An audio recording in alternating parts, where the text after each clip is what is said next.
Content warning. Guys Will Be Talking is a podcast centered on media with some pretty dour subject matter. If you're particularly sensitive to any type of content, please check the content warning list linked in the description before continuing.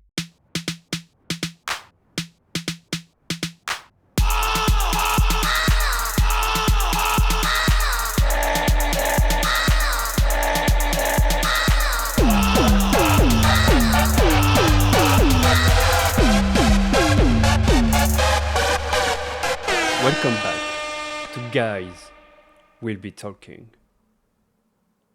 No, okay, hold on. You know what? Fuck that. Jacob, what makes a good podcast intro?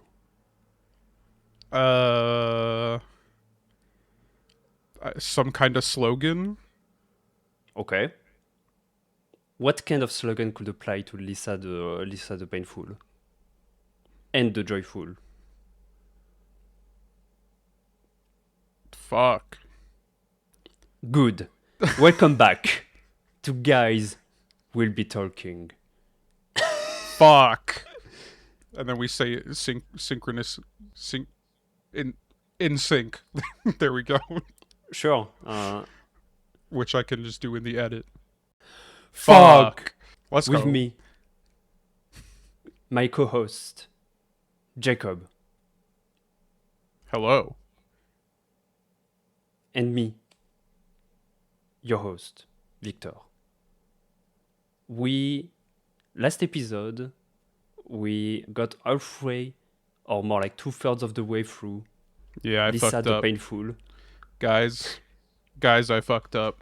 I'm really sorry. which means that in this episode, we will not be covering just the rest of Lisa the Painful, but also Lisa the Joyful. Hello, this is Jacob from the future in the editing booth. Yeah, this was originally the case, but then we ended up talking about the last third of Lisa the Painful for like 2.5 hours anyways, so disregard this. I couldn't find any way to cut around it, but frankly, it's mostly because I'm too lazy to figure out how to do so. Anyways, back to the pod. So if you've been playing along with us and only played until the Painful, I guess close YouTube now and play Lisa the Joyful and come back to us. Those who forget history are doomed to repeat it. We've done somewhat the same thing we did with Gods Will Be Watching. Yeah. Where we talked about most of the game in the first episode and then the rest of the game and the DLC in the second episode, and that's what we're doing again because, guys, I did not know that the definitive edition added a bunch of content. This was news to me. So I talked about how I went to a full playthrough video of the game and went halfway through and was like, oh yeah, that part is halfway through. That's good. What I should have done is watched a little more of the video and see that they went back and did the 2-hour-long nightmare sequence that got added in the definitive edition update. That's my bad, guys. And what a fucking nightmare shit. Oh yeah. So speaking for myself, but I assume you too, like, I haven't done it. I did most of it. Really what it is something you have to prepare for from the beginning of the fucking game. So I got to like the final part of the nightmare sequence and just could not do it because it is something that you need to have just like every fucking companion possible for, more or less. And at this point in the game, I had burned through so many companions because I went from my save just before like the point of no return. And so I physically could not do it. Bruh. So yeah. So we've completed our experience with watching some videos. Yup. That's how it is. And honestly, I mean, I will get there when we get to it, but like, that was kind of necessary. Yeah, 100%. I mean, it's just something that I find really special about it and moving in a way. I always, like, a lot of the times it's good for a creative to kind of let their project die, let it be over. But there's those few occasions where we're getting stuff coming out several years after the fact that shows that the creators are still like thinking about it in Mm-hmm. a special way. Like, I'm sure a lot of the content that was added in the definitive edition was done out of necessity, you know, like how do we justify a re-release more or less, but it all feels so like perfectly intertwined in the game. So a lot of the campfire conversations were part of that definitive edition update as well. Ah. So like what I talked about, I don't know exactly which ones were and which ones weren't, but like the Queen Roger one I talked about last episode was probably a new one. I would assume the Garth and Jack hentai scene was one of the new ones. But yeah, I felt moved to see just how much thought went into the definitive edition content. So I was very Mm-hmm. glad that I did mess up in that way and had to figure out why and went and investigated it. Mm-hmm. So last episode we stopped at when we had to choose between Buddy's nipple and all of our crew. Mm-hmm. And I chose the crew because at this point I wasn't really feeling any attachment to the crew. I was just getting my Brad droid up to get through the game. Jacob, you did you chose your crew. I chose the nipple. Yeah, I mean, yeah, you chose the nipple, so you chose to save your crew. Mm-hmm. Yeah, because I rely very heavily on the companions. Yeah, but both of us are doing a playthrough where we are joined up. Yeah. So at this point, I've lost all my companions, and I just wanted to, before we continue, like this is going to be a bit of a not chronological thing, but basically at several points through the game, I've backtracked when I felt like I'm confident in my party enough to that I could backtrack Mm-hmm. to do some zones I've missed on in the second part. So even if it's not in the correct order of me having played through the game, I want to come back to the side content before we get in the third half. I agree. I was gonna ask you that before we moved on as well. I didn't do all the side content. Like from what I've investigated, there is also like the Trash Island. I've never found a map for that, Mm-hmm. so I didn't do that one. What I did was the swamp, the lab area, and the Dismal Island. How's that Dismal Island? So fucked up, not as fucked up as the lab, in my humble opinion. That is true for sure.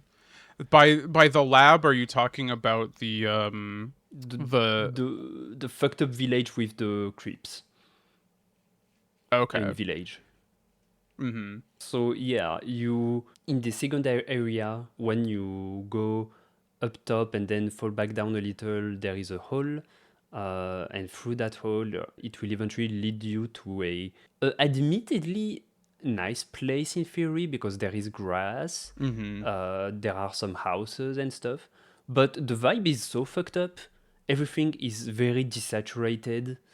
There is a horrible droning music going on, and when you walk up a bit, there is a man hanged and with a puddle of blood at their feet, and all of the houses behind, like from there on, are really fucked up. I went inside a bit of houses where some creepy, like messages are listed, and eventually just got out of the house because I was so afraid of getting jump scared that at some point I was like, I'm not going to do every single of those houses. But I kept going right until I found the lab, and some horrible things were waiting for me behind that door. I was gonna say the lab stuff is cool, but it plays into one of the aspects that I think is like by far the weakest in this game that we get a lot more of in the Joyful. Mm-hmm. Because to me, like the importance of the story is Brad and Buddy Mm-hmm. and everything surrounding them. I care not for the lore. Right. it's something that I felt too when I finished the Joyful for the first time, Yes. because of the big exposition piece there is at the end, and I was like, what? Yeah. It's very much like, okay, I guess. Like, yeah. Basically, this lab is about the origin of the drug of the joy and Yeah. of the gang of the joy. And when you go through this lab, there are those crypts, which are some really fucked up. I don't know what they are. I guess kind of zombies, but all white skinned and horrible faces, Mhm. bloodied, and they look horrific. They're like almost a prototype Joy Mutant in some ways. Like they hadn't, because here's the other thing. I talked about how if you do a full playthrough without taking Joy, you get like a special cutscene at the end of the game, and that is another like lore dump where they kind of talk about the development of Joy. Like the first time I saw that, I was like, okay, what the fuck are we doing here? Like, Yeah, we'll talk the, about that more when we yeah, finish the Joyful, I think. But like lore aside, the vibes of this place are so fucked. yeah. It's terrifying to be here. It's a very cool area and very scary, but one of those where it's like there's answers to questions that I didn't want answered. Yeah. So that's the lab. Then I went to Mm-hmm. the swamp. I don't have much to add compared to what you've talked about in the last episode, Mm-hmm. except I wanted to give you my take, on the beehive. So the place Okay. where the queer people assemble and stuff. Like, Mm-hmm. you said that you weren't equipped to like know if it was a respectful presentation or, you know. For sure. I am equally ill-equipped to talk about it, but what I am consider at least myself well equipped for is to smell the rat, smell the shit, Uh-huh. smell it when artists or content creators or whatever are dog whistling their shitty opinions about queer people. I think here, for example, about South Park and their take on, like, the early episodes that were on trans people that were just awful, Uh-huh. or when sometimes even an artist that doesn't have explicit ill intentions will take queer people and kind of don't want know what to make of them and just play of them as a joke and show them, hey, look, isn't this weird or whatever. Mm-hmm. Here, when you arrive at the beehive, there's this shithead that's shit talking them. That's like, I want real woman or whatever. And Queen Roger shows up and is like, motherfucker, if you don't quit that shit, I will beat your ass. And the dude's like, ooh, sorry. And then Queen Roger's like, on second thought, fuck you, and beats his ass. Uh-huh. and I fucking punched my fist at the air at that, because like, we're in the post-apocalypse. Like, up until now, all the characters would kill each other on sight on a disagreement or whatever. Why the fuck would the queer people be like more tolerant or whatever than all the rest? No, fuck you, fuck that guy. Get your Uh-huh. ass beaten. And not only that, but also the music at this place is one, I think, of the most wholesome and chill of the whole game. Mm-hmm. Like, a dog whistling or whatever thing could have been like this game is so troll, right? It could have easily, I at least pictured it easily that it could have went with a bit of a funky music because these are, quote unquote funky people or Yeah. something funny and shit like that. But no, it's really, the music fits the theme of the place, which is that it is in this post-apocalyptic world at the end of a swamp, kind of a haven for those people where they can live in peace. And I think that's respectful. And something I brought up earlier with what Queen Rogers says, where they talk about how, like, yeah, most men just come here to experience intimacy, not even like to get their rocks off or anything. Yeah, and on retrospect, I also think that, like, in the last episode, you're reading that no, people haven't turned gay, at least like in this work of fiction or whatever. All of those dudes that are thirsting for this one little girl, yeah, like, realism or whatever aside, yes, this is a world in which, for some reason, all the women are dead, only the men survived, and they're all thirsting, and they're all in this trapped in this sort of toxicity.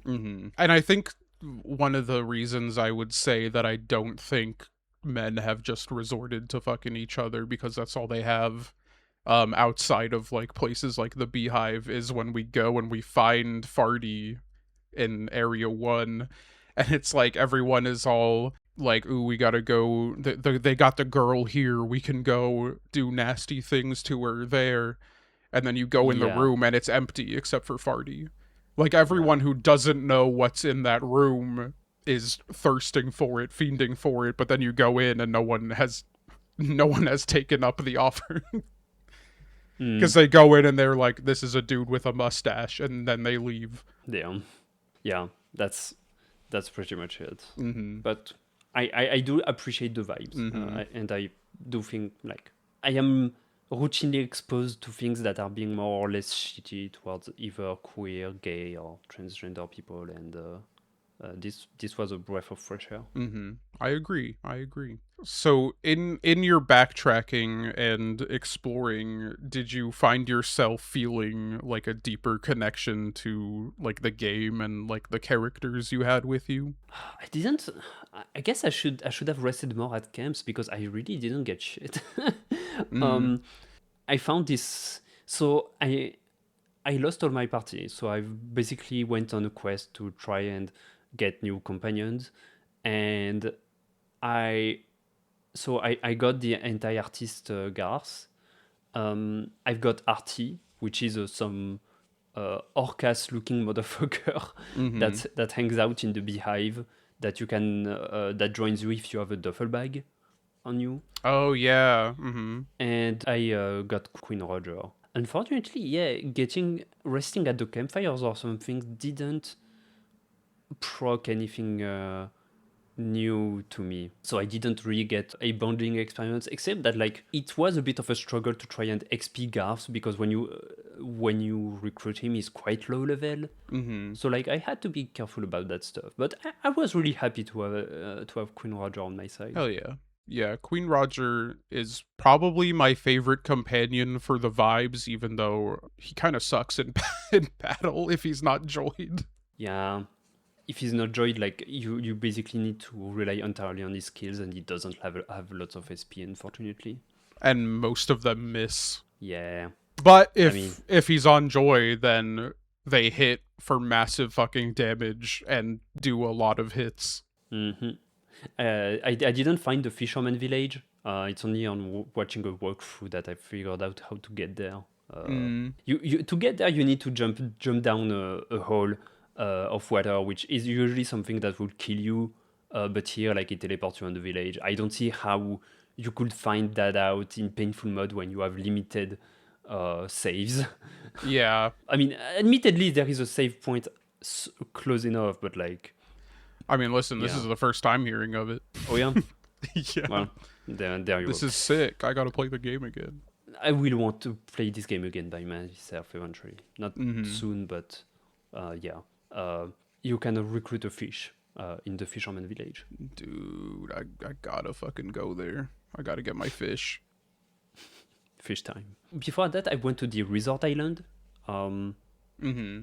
this one is just fucked vibes. Yeah. I don't think it's hard to even describe it, honestly. If you're curious and you're like go, it's something to watch for yourself. So either watch a walkthrough or if you have a save not far from it, then maybe try and get the resort island map. I don't even remember where I got it. You get it inside in area 3. There's that little cave that is like, I don't even know how you describe it. It's like the walls are all tile and everything. It almost looks like an indoor To me pool area. it's a swimming pool. Yeah, that's Yeah. I call it the swimming pool area. It's I always call it like the pool hotel because it's like every floor has that like pool aesthetic. But you get it Yeah. in there. So yeah, the resort is fucked. And then I went to the Dismal Island. When you told me this place was horrifying, I kind of expected something like the lab, but it's fucked up in a different way. It's more unsettling on like a personable level. Yes. Do you want to go ahead and describe what's going on this island? Sure. So in the second area, there's Shardy, right? Shardy is the boat one. So we've said a lot of names like Shardy and Fardy. So there's this big family known as the Hernandezes, which Fardy and Shardy are part of, and they are kind of a constant throughout the game. But Shardy will take you on a boat, and I fucking love the little theme that plays when you're on his raft. It fucking rules. Yeah, it fucking rules. Especially the last time you hear it in the painful. Oh yeah. You have to buy the map to Dismal Island in the Karate Village, if I'm remembering correctly, and then you give it to Shardy and he'll take you there. And you arrive at this island and you walk a little to the right and you just see like this black rope leading up that is a little weird. All the ropes have looked identical in the entire game, so it's a little strange that this rope is black. You climb it, and you get to the top, and you realize it is the mustache of presumably a dead Joy Mutant that you were climbing. You think it's a Joy Mutant? I think so. I mean, if that's how it appears in my memory. Like because he at the very least he makes some noises, so he's not dead at this point. Yeah, I would expect at this point any guy who's like passed out on the ground, a little fucked up, is probably a Joy Mutant of some kind. I guess maybe not. He looks like a kind of normal guy except for his mustache. So, but I don't know. But you go up there, and then there's a little shack near him. And you meet a guy up there named Slave Lord Jim, who I don't remember exactly how the encounter goes, but he basically he's like, will you? I guess he's like, I guess you'll do, and you either get the choice, okay, or back off from this creep. Yeah. So he's talking about how like, what's his name, Jonathan. He's missing his Jonathan or something. And so yeah, he tries to solicit you as Jonathan's replacement. And what happens if you back away? Do you fight him? Did you back away? Okay. I didn't back away. I went. Okay, good. Me too. So he like puts you in drag again and changes your name to Sexy Boy, and then makes you do a little dance for him. He asks you to jump off the island. Yeah. Which and then you take 500 damage. And then you climb back up the mustache. And then you come back and he's like, oh, that idiot. You climb back up the mustache. And then he puts you in drag. Yeah, so then I think you just end up fighting him after that, right? Because he wants... Oh, he gives you a fucking tissue after you dance for him. He man, that's so fucked up. Like... to be fair, I've rewatched the walkthrough recently to remind myself a bit because like I've wrapped everything up last week. So the order of events is that once he changes your name, he asks you to go outside and tell the mustache dude your new name, and you have the choice between Brad Armstrong, Sexy Boy, and I'm not doing this. Oh right, okay. I chose Sexy Boy. Me too. And the guy moaned. And then you come back to Slave Lord Jim, and he's like, oh, what a classy lady you are. Here, I have a classy drink for you. It's paint and glue or something. And you drink that, and it's like, oh, you feel extremely weird right now. And then you go out the shack, and you have a fucked up vision with a bunch of intestines in the background and shit. And some giant dude's face who's like, I don't even remember what the giant dude's face says. I think it's about Buddy, and not even sure who the giant dude's face is supposed to represent in Brad's psyche. Mm-hmm. But then anyway, you come back to Slave Lord Jim, and he's like, no matter how we try, it's just not the same. You just can't replace my sweet boy. And then he attacks you. And is it when you beat him that he gives you the tissue? He gives you a tissue? I got a tissue from him. I think maybe it was for from dancing for him or something. I don't remember dancing for him, so maybe you're right. Okay. You leave the shack and Jonathan has showed up and he's doing his little sexy boy dance next to the mustache guy who, oh, that's right. So he kills the mustache guy. Yeah. That's what I was thinking of. I think you have the option to just not fight him and leave, but obviously you gotta Which fight you should do, honestly. Nah, you gotta fight the guy. He's I'm pretty sure he's a joy mutant in some way. Oh yeah, he is. does the biting attack that can one shot for like so so last episode I asked Victor if like the thing had happened fighting a joy mutant, and it clearly hadn't based on our conversation. The thing I was referring to is joy mutants, but also just some like really powerful enemies can one shot kill a party member, and not like knock out in the fight, but like straight up kill the party member and they're gone for good. And so when I was doing Dismal Island, Johnny fucking killed Tiger Man and I was so sad. Yeah, that's why you shouldn't fight him. But the joy, you got to get his joy. He also gives you a weapon for, I think, I think it's for the fish you recruit in the fish in the village of the fishes. Ooh, fuck! I gotta play this game again and get my fish man. Yeah, honestly, considering the content, the hidden content, I think doing this game following a walkthrough is a valid way of playing it, because there's no way you can guess you need to jump down a hole that usually kills you. Like, come on. So yeah, Jonathan is really fucked up, and he's killed the mustachioed dude, and so you climb back down the mustachioed dude. Also, when you kill Slave Lord Jim and when you kill Jonathan, you get some really disturbing death rattle sounds of like, yeah, well, whatever. So yeah, it's very unsettling. This island is fucked. And then when you leave Dismal Island, if you had changed your name to Sexy Boy, you get the option to change your name back or to keep Sexy Boy. What did you choose? I went back to Brad. Okay, I kept Sexy Boy and was Sexy Boy for the rest of the game. Did people call you Sexy Boy? No, but that's like in the menu and in the party screen, you're selecting Sexy Boy. Imagine every subsequent cinematic in the game except Bonzo and Buddy and Rondo call you Sexy Boy. They should add that next patch. Yeah. So did you do the wrestling ring at all? I did. So I did a lot of the whole melee thing to XP, a lot. Mm-hmm. And then something happened to, I mean, one of the Joy Mutants ahead in part 3 beat off Queen Roger's head off. No! And Insta killed him.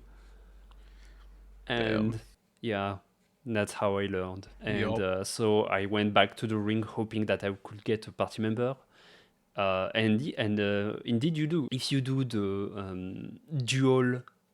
wait, no. There, you can do like a duo partnership thing. Yeah, I don't remember the exact name, but yeah, it's the duo one where you pair up with some guy named Shock Lord, who's a failed gimmick because the first time he entered, he failed his entrance and fell to the ground and face planted. So he's a failed face, what you call in wrestling, basically someone that's supposed to win and that you're supposed to rely for. And so you tag team with him, and he has only one attack, and that's the shock attack or shock entrance, I don't remember, where he just splats his face on the ground, gets some damage, but damages every enemy for lots of damage. Mm-hmm. And if you do lots of fights with him, you eventually get him as a party member. So I got Shock Lord with me. Nice. Did you finish the solo career? I didn't finish the solo career. Okay.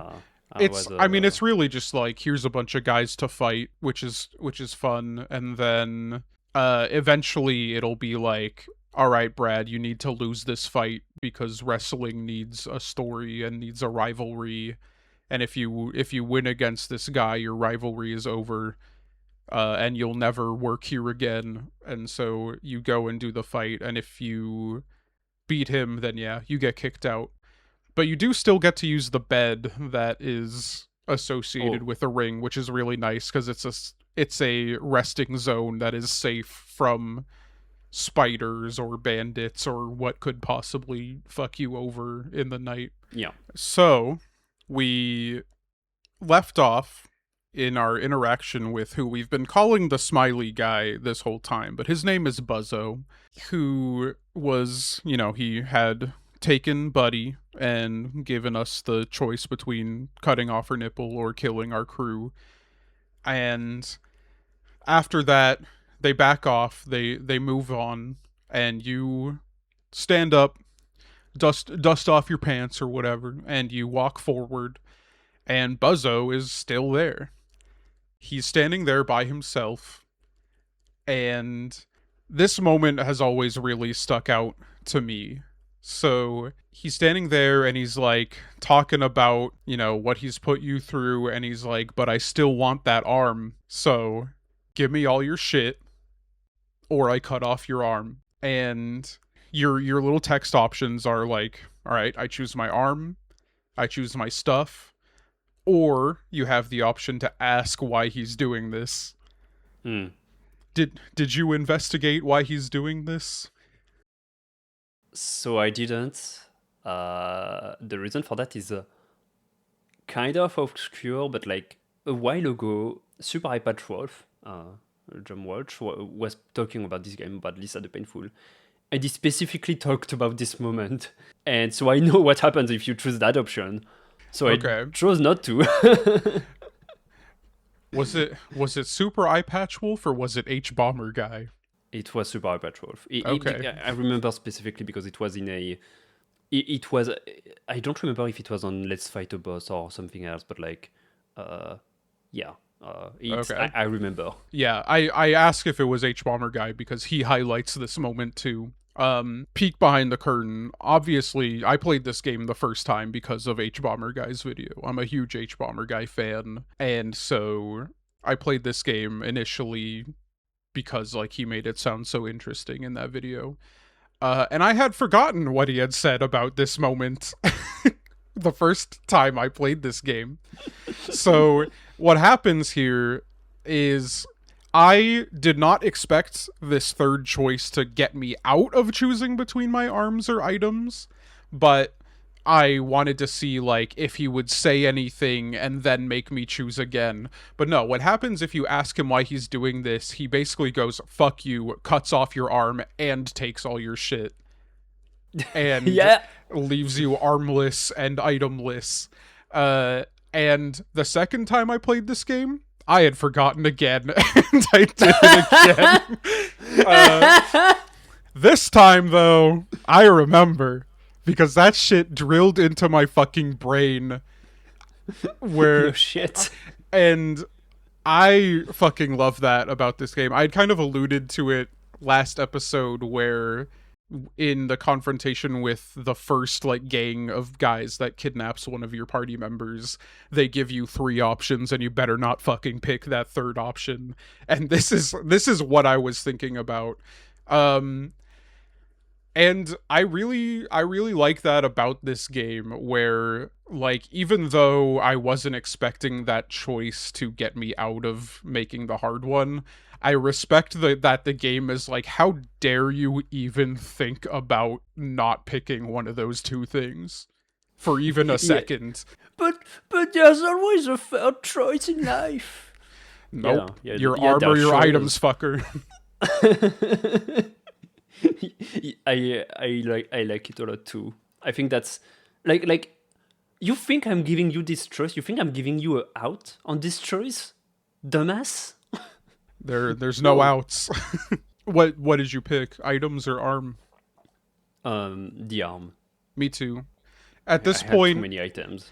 yeah, I had too much shit, and at this point, I had gotten in this really strong rhythm of using the like head slide that Brad can do just all the fucking time, because it hits every enemy if there's multiple enemies and has a chance to knock them down. Which is a stun, which basically. which is really strong. And so basically I would do that until the enemy was knocked down, and then I would machine gun punch, which I couldn't do anymore because I only had one arm. But you can do kind of like a micro machine gun punch. Or no, it's that you do another like charging headbutt thing that does really You strong eventually damage. get also the Fireball 4, Yeah. which you don't need both arms to do. Mhm. Um, that one is really strong too. So at this point, like arm is a no-brainer, especially because like I had fire bombs, I had joy, stuff that I knew in the last act, especially, I would really be grateful that I had. Yeah. So we get to the third main area after oh, it's Tardy who has the boat, I think. Or I no, don't no, no, no, remember, no. man. Shardy has the raft that takes you from area 2 to area 3. Wait, no. Scratch that. Shardy is the one who has the raft that can take you to Dismal Island and all those side places. But you move on to area 3 and you meet Tardy, who is like, Shardy's raft ain't shit. If you want to get to Rando's um encampment, then I can build you a better raft, but you have to go find all the pieces for it. Yeah, So and this, he tells you that because apparently Buddy has left the island by yeah, sea. yeah. So Buddy is in Rando's encampment, which is only accessible via sailing. So you have to go. You have to get what, wood, a sail. Um, A wood, a sail, and a mean to propel yourself. yeah. Okay. And so this is the first area that is like, they've all been kind of labyrinthian with branching paths, but this is the first one that doesn't have like a dedicated order of which you have to progress through it. Yeah, and I liked it. I liked it a lot more than Area 2 and 1, honestly. Yeah, I think this is the most fun area of the game for sure. Is it? Do you think this game is kind of Gods Will You Be Watching in that it was made in order? I was literally And just thinking that too, because Lisa the Joyful will continue this design philosophy yep. of giving you an area that you can tackle in any order. So I don't know. It's very possible. It's also like not entirely unlikely that, I mean, in area 1 it's probably possible to do it a little out of order, but maybe not. I don't know. I think really it is like they wanted to pack so much story into the first 2 areas that happens just while you're playing the game, whereas area 3 is kind of like there's a bunch of story at the beginning and then a bunch of story at the end, and the rest of it is mostly just gathering these materials, except for one specific zone. Mm-hmm. Which when I hit that zone, I was like, wait a minute, this is really fucking early for this moment to be happening. Did I fuck up with how long this game is? And yes, I did. The first area I went through in the Area 3 was the one with the golden sunset. Okay, yeah, me too. Damn. Like, it's a beautiful area. It looks so amazing, and the music and the vibes are immaculate on this one. There is such a work on the music and the graphisms to convey emotions to you as the player, and like clearly the author of the game like can make you feel a lot of different stuff, whether it's horror or serenity here, I guess. And I don't think there's any enemies in this area. There's a guy you can talk to who's like looking for someone that if you then go find that person and bring him back, you can recruit him as a party member, and he's really strong. Who is that person he's looking for, by the way? I couldn't figure it out. Oh man, I don't remember. He's also in the pool area, tied up, if my memory serves me correctly. Um, Damn, I thought there's I explored the pool area fully. it's pretty labyrinthian. There's a lot of fucking places to go in that pool area. But then yeah, you descend farther down into that area and the fucking bully on the deer shows up again Yeah. and he basically tells you like there's a boat at the end of this path, I'll race you to it. Hmm. And you get another motorcycle sequence. This time a lot less annoying because I think there's literally a single rock in it. This one I is didn't. all I couldn't even find the rock honestly, but yeah, this one is plays much better. this one's all about the vibes of riding the motorcycle, listening to burning sunset. It's kind of this climactic moment too where I think your point about the art and the music really adds to this where it's like feels like you're meant to just reflect on what's happened so far during Yes. this nice little motorcycle ride. Um, and so you get to the end. You were racing him, but I don't think whether you get there first or not matters at all, really. You get there, there's no boat, and you have this moment with him where he basically just like apologizes to Brad for bullying him his whole life, and he admits that it was because he was envious of him for whatever reason. He also mentions like before he starts his speech, like he says the Gens didn't make it, did they? Yeah. Referring to his gang that he put on you, which you killed Mm-hmm. to get there. Yeah. So as we mentioned before, like the writing of this game has some weak points, but where it is the strongest is when it comes to like putting words inside the characters' mouths that feel like they would say this thing. Mm-hmm. You know what I mean? The way this bully character expresses himself feels like I believe it. Yeah. Um, I fully buy it too, and I love this moment for that where he has finally just been like, man, I've kind of fucked up my whole life. He has another line where he's like, I've been a scoundrel since youth, but you knew that. yeah, Like he has this whole history of tormenting Brad for basically no reason, and now that he has lost all of his guys, he's kind of just like, well, I guess I can't do that anymore. Brad is clearly stronger than him. He has this little speech, and then he pulls out a gun and points it at you, and he goes, "It's time for me to go, and I'm sorry, but you have to go with me." And I expect, like, at this point, the first time I played, he's going to shoot Brad. Brad's obviously not going to die, but you're probably going to take a lot of damage. And then he's going to shoot himself. But he turns the gun and he shoots the deer he's been riding in the head. And the deer collapses, and then he shoots himself in the head. And he's gone. yeah.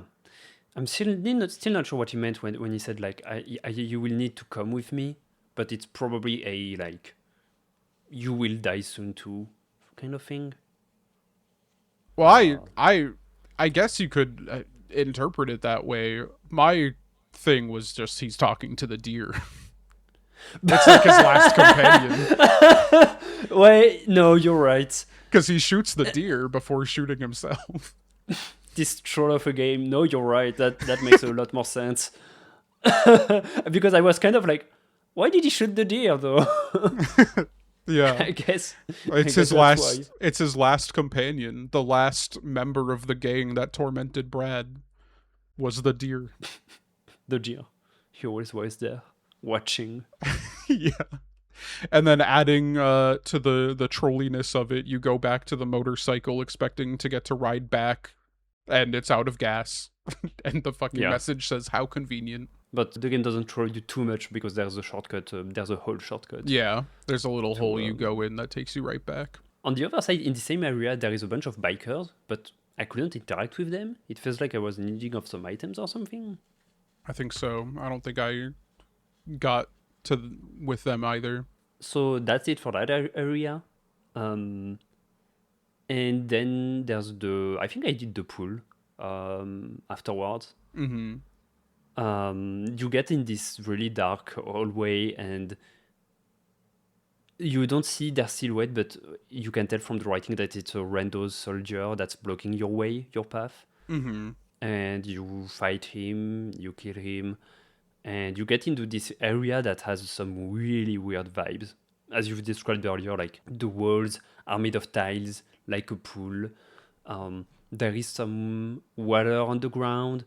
It's difficult to call it a pool because it's a side-scrolling game and there are some platforms and shit. So like it's more like there is pool vibes. Yeah. But it's also kind of cursed because there are again the fucking Marty spiders out there Mm-hmm. that are going to get in your way.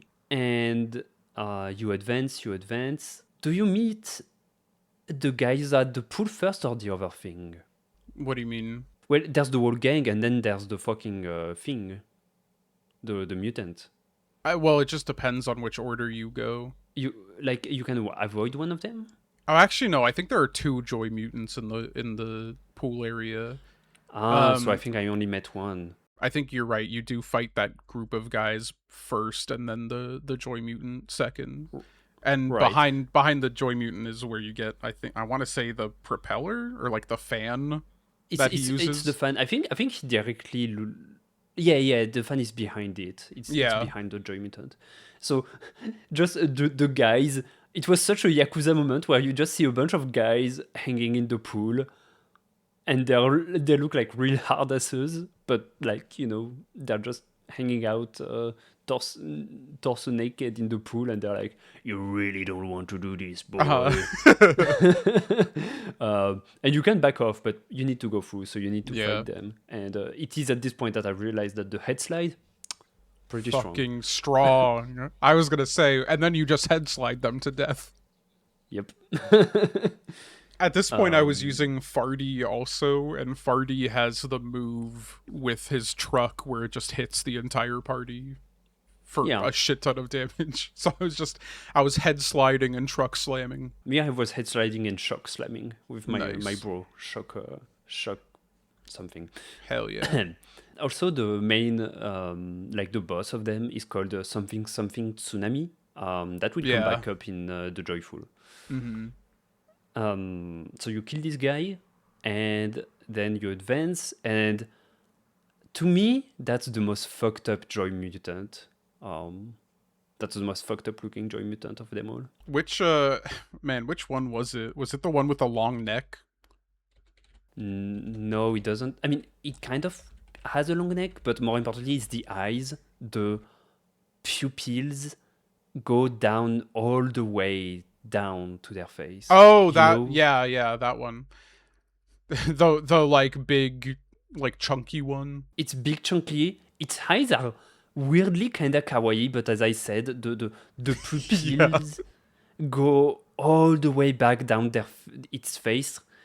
It's hard to describe, but it's like Well, it's not. because It's the not as. pupils, like it's. It's not. I mean, I don't know. Maybe this is a language barrier thing. It's not his pupils. I think it's a like language his, barrier thing It's his eyelids. His bottom Right, the eyelid eyelids. is stretched all the way down to the bottom of his face, but he also has like a fucked up extended face, so they're like extra extended. All the Joy Mutants, I think, have this. The most horrific about them is that, like, you can tell they were human, and you can tell, like, due to how the skin stretches and the muscles and the nerves you can see under the skin, you can see that they still, underneath all this, is they can feel how they are in this body, and all of those bodies feel so uncomfortable to be in. They look so Yeah. horrific. Like their existence itself must be so painful. And this mutant in particular, I was like, oh, fuck this shit, man.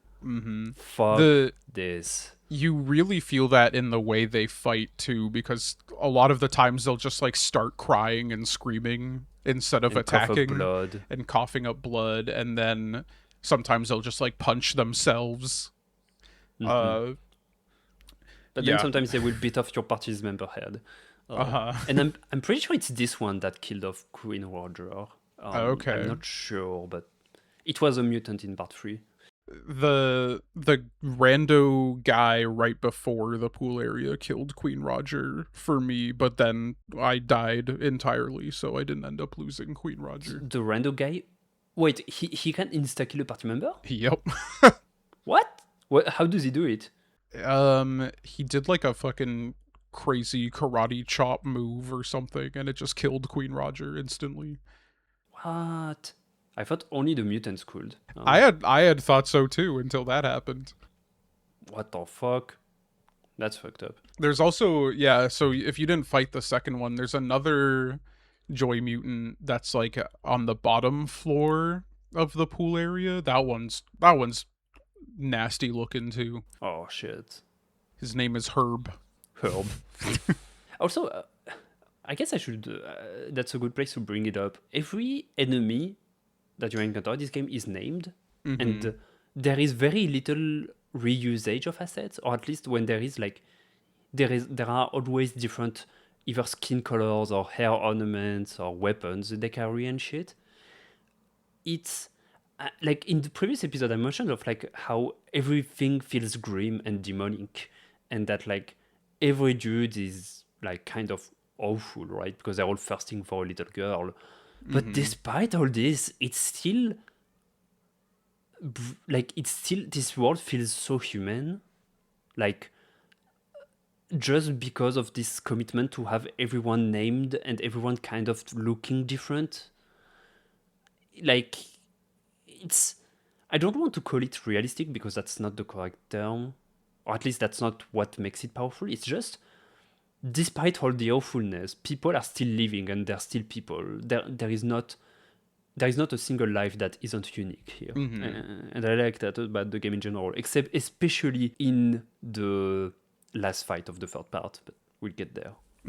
I didn't really like note a lot about just the random stuff you do, because it is pretty much like, here's a cool area with some interesting mechanics here, and then you get the thing. I think the one that I probably want to talk about the most is the snow area. Oh man, the snow area is so good. So one of them, I think you get like the toolbox there. That was the other thing you needed to collect, was a toolbox to assemble the boat. Is in this little snow area, and it's the snow area has this fun little gimmick where there's a bunch of snowmen that you pass by, and then eventually one of them, you get close enough and the head pops off and there's a dude hiding inside it that shoots you with a gun. And if you get hit by the shot, it does not like a crazy amount of damage, but it does hurt you. So there's different parts in the game where you can take damage outside of battle. Mostly that will happen if you just fall off too high of a cliff or something and you'll take some fall damage, but this is one of them where like the bullet will hurt you when it hits you, and you have to like run towards the snowman to fight it before it can keep shooting you. And there's a bunch of those guys throughout here. And then if you go in, did you go into the little hole in like the bottom right of the map? I don't think I did. So if you do that, you get another scene. This is what part of why I was like, you need to go back and see all these scenes. So the same kid from the scene that you get in the swamp who wanted to join Brad's dojo, if you go into this hole, you get another flashback with him where he's like hunched over and his face is all fucked up, and he is like apologizing for being too weak, and you don't quite know what that means yet, but it's this moving, sad little scene that just kind of occurs out of nowhere. And the question, so Brad is there when he sees him? Yeah. I think I got that scene. But wait, there is a scene at the end of Lisa the Painful, I think. Yes. This is kind of a preamble to that. Yeah, I felt like between the swamp and the scene at the end of Lisa the Painful, it was like I felt like I missed a cutscene somewhere, so it's probably this one. Yeah, probably. Yeah, then at some point the snowmen start like sliding, or no, it's not that the snowmen slide, it's that there's these guys in like football helmets that have bombs attached to them that like slide around and explode. And so you have to do a little obstacle course where you like dodge their explosions, and that part is fucking annoying, but Yeah, But but it's not funny to watch them it's explode. yeah, it's funny to watch them slide towards you, completely miss, and then explode as they just lay down there. And then you get to like not the very top of the mountain, but you get to the top of this map at least, and there's a gang of guys who have the toolbox that you have to fight. And I really I really like this part because I don't remember his name, but the leader of that group, once you beat them, will be like, actually, I kind of like you, and joins your party. Yeah, he's basically him and these dudes are like acting like a bunch of an American football team. Mm-hmm. And when if I think to recruit him you need to beat every other member, which is fairly easy when you have lots of area damage. And once you do that, he's like, "Fucking team, what the hell? You can't keep calling yourself like that with this defense. This is lame. Uh-huh. You know what? Fuck it. I will join you. And I'm taking the toolbox with me." Yeah. And the guys are so sad. Yeah. But he's also a really strong companion. I really like him. And then what you can also do in this snow area is there's another big snowy mountain behind them. Yeah, it's optional, but I went. Yeah. There. You can climb, and about halfway up, you get fucking jump scared by another very horrifying Joy Mutant whose, like, legs are all fucked up and extended, and they're almost like spider-like. Yeah. His name is Peter. That's the third worst Joy Mutant, I think. Uh-huh. He's other rough. He's really rough, especially when this was so long after a save, because there is a save crow in the snow mountain, but I opted to not use it until after I was done exploring the snow mountain. Oh, So I was shitting myself fighting Peter, but I managed to beat him and go back and save. honestly, I bullied Peter, Hell yeah. because some enemies will be more or less susceptible to certain status effects. It turns out Peter is really weak to sleep. Oh, really? And so, but the problem with sleep is that the moment you deal damage to an enemy, it will remove the sleep. Yeah. So I figured out that, like, in my party team thing, Garth would come third and Shock Lord would come fourth. And Garth has a really reliable sleep attack because he talks about art and that makes people sleep. That's funny. And so I was like, okay, fuck it. Shock Lord is going to guard or use items all the time, but he's never going to attack. Artie and Brad are going to body Peter, and Garth is going to make him sleep every turn, and that worked. Nice. Yeah, I mean, you can also get in this good rhythm because Queen Roger can stun enemies too, and stunning will only last one of their turns, but it is good if you have like a setup where you can basically just stun them. So you just skip their turn and then you can body them and then stun them. And that's basically what I was doing too. I was I think I was also using Shock Lord at this point and just doing a max like stun thing. I think I want to say Brad, Shock Lord, Percy, and Queen Roger for this fight. So I was like using Percy to burn and to heal if I needed healing, and then just stunning every enemy with everyone else at this point. Yeah. You get on top of the mountain, there's this awful scene. You see a bunch of bodies in the snow. Not sure what it represents, but it's grim. It's a grim place. And this is the one where they're all kind of like almost like decaying and white, right? They're like frozen. Yeah, I think that's it. They're frozen.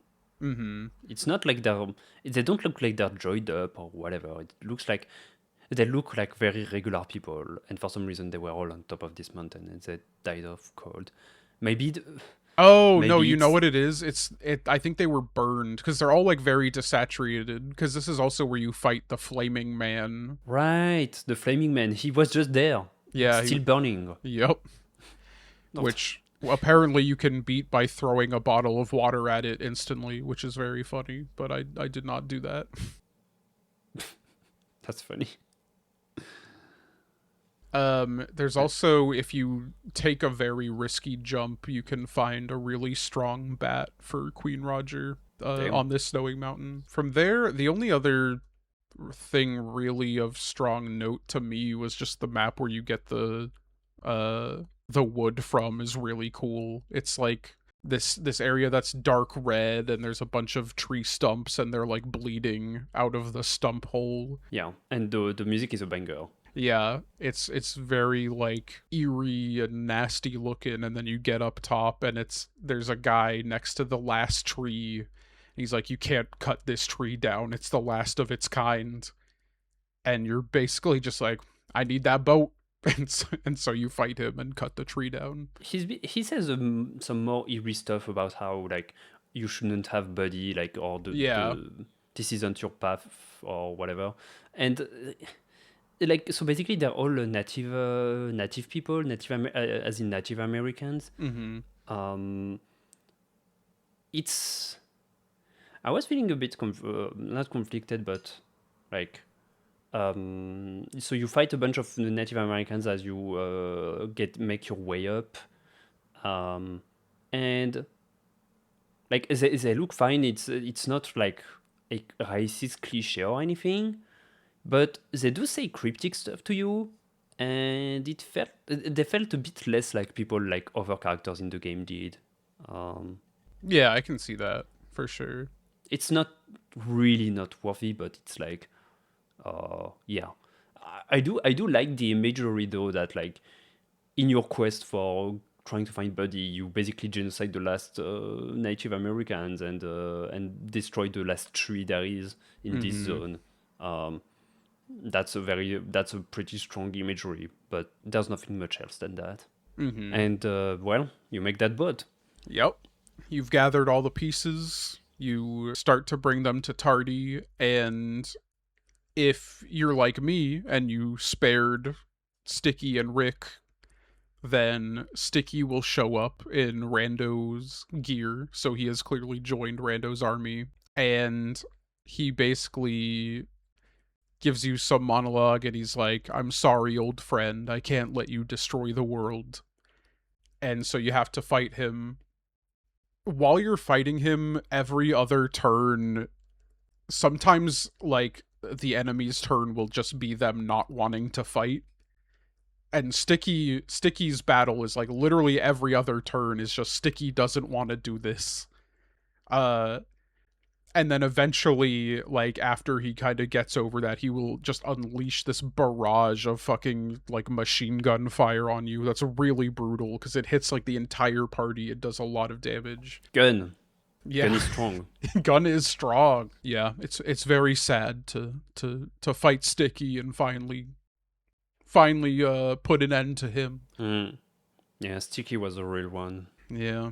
So after that, you build the boat with Tardy. Brad is like, hey, let my party rest. We build the boat. Yeah. Once you build the boat, you basically go alone. It says Brad leaves the party behind. Mm-hmm. And so we get the banger theme again as you're riding across the sea. Sorry, cut that. Nah, it's staying in. No. And then you make landfall, and then Tardy's like, he basically just betrays you because he wants a piece of Buddy also, and so you fight him. And for me, this battle was really fucking easy. This battle was very easy for me, but I would say it's Brad that betrays Buddy. Not that that's a bad thing, but it's like, Farty is like, all right, we're here. Let's find her. And Brad is like, no. Farty is like, what do you mean no? That's not happening. What do you mean? I didn't come here. I didn't do all this shit to get a pat on the back. I want a piece of that little bitch, and then he attacks you. I guess that's true. I definitely remember it as him betraying Brad because he says that about Buddy. Yeah, I mean, you're right, but I to me at this point, and it worked with how the rest of the game played out, it was a strong moment because I was like, wait, why the fuck did Brad leave the party? Mm-hmm. And then when that happened, I was like, oh, right. Every guy in Brad's party are pretty much here to get a piece of Buddy. Yeah. They're awful people that are here because they follow you in your quest to find the girl. And most of them aren't trying to do it for good reasons. Mm-hmm. And in fact, especially the ones that joy you, whether you yourself are joyed up or not. Yep.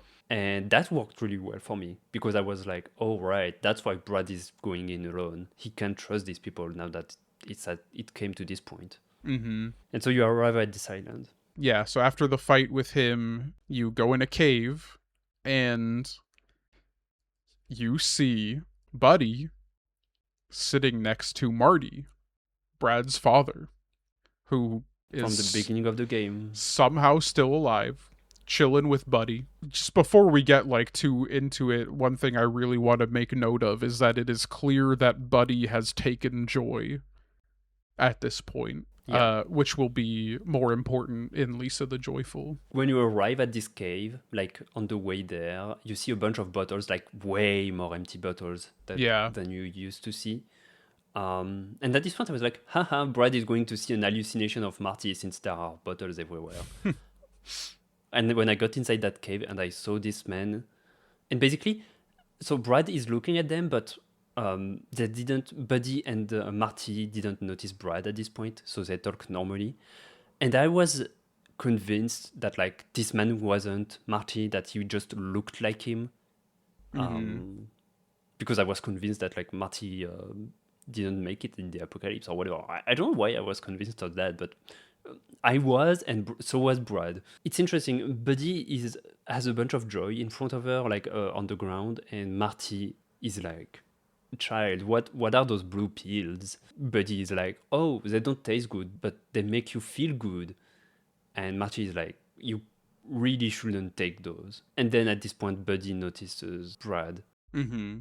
Brad goes, I can't believe you're still alive. The way it's framed, like it's a little cave, and it's basically the same size as Brad's living room at the very beginning of the game, with that scene where he's being abused by. It's very by, much Marley. echoing that scene, the way you enter through that door and like Marty is placed like exactly there. He's sitting in the exact way. And then he looks at you Mm-hmm. by like turning his head slightly in the same way. And he looks older, like he's way grayer. Like he used to have a black beard, now it's completely gray. But he still has his sunglasses. After Bradley speaks, like, Marty recognizes him. Bradley, is that you? And there's this awkward pause. And then immediately after this awkward pause, you get the choice. Kill Marty, question mark, or let him leave, question mark. Mm-hmm. What did you choose? Kill. I mean, kill? I play. This will definitely come up in a little bit, but I try and play every game that I am making the choice the character would make. I think Brad would kill, like, right away. The thing is, so I've mentioned in the previous episode that, like, for example, I killed Ricky and Sticky because I was like, there's no way Brad wouldn't kill them at this point because he's all joyed up. I'm on a kind of evil, quote-unquote, playthrough where at least, like, I am always busting obstacles out of my way at whatever cost or whatever. In this one, I chose Marley to let him leave. It's because, so at this point, I'm not disillusioned anymore. I know that it's actually Marty. Mm-hmm. And the thing is, I got a visceral whiplash when I saw Marty with Buddy here because I know that my own father, if after I haven't seen him in years now, if I had a minor in my responsibility and that I lost track of them and I found them with my father, I would freak the fuck out. Mm-hmm. Like, my fucking god. I'm not a violent person. I don't think I would have the text box of kill him or let him live option, but I know I would not be in control of my own emotions and actions at this point. Mm-hmm. And basically, at this point, I was like so in sync with what Brad was feeling because, as like very little words, like Brad is like, "Oh, is that you?" Marty is like, "Oh, Bradley." Awkward silence. Brad is like, "I can't believe you're still alive." Dot dot dot, and then immediately you get that choice. Mm-hmm. Like, it's not after a violent confrontation or anything because at this point, Brad has already snapped out. To me, like I was certain when made I wanted to confirm that I was in sync with the game. I chose let him live knowing that it was a false choice. Yeah. That it this was never in the cards. And sure enough, that's what happens. You get a like if you do choose let him live, Brad just says dad dot dot dot and then it flashes red with the wallpaper of intestines that flashes sometimes when you get to the very nasty psychological stuff. Mm-hmm. And it just Brad can't, and he immediately prepares a fireball to explode Marty right there and then. And Yup. it is in I need to stress this out. Like I said false choice, but it is to complement the game because this there is nothing more efficient than to taking away the player's agency by making them do a false choice is the perfect way to make them feel that the characters themselves have lost control at this point. Mm-hmm. And because that's what's happening.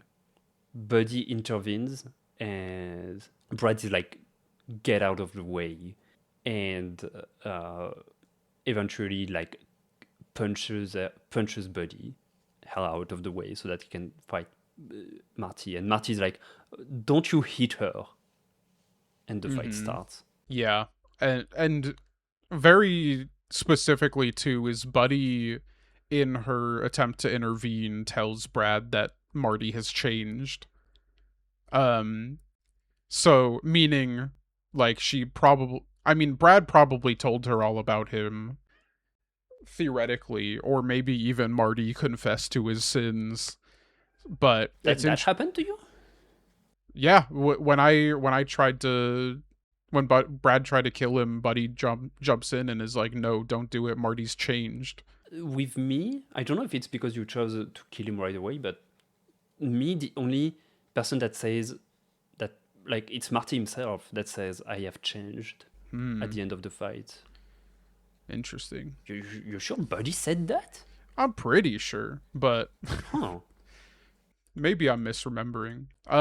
But you enter like a fight with Marty that I can't remember. Does he even fight back, or is this just you beating up on him? He doesn't want to do this. It's one of those characters, but then Yeah. eventually he will like kick some sands inside your eyes, Oh, that's or right. throw bottles at you, Yeah. or scratch. Like it's another way that like the game works really well is that when it comes to the turn by turn fight, like the way the characters act, like make you imagine a certain scene.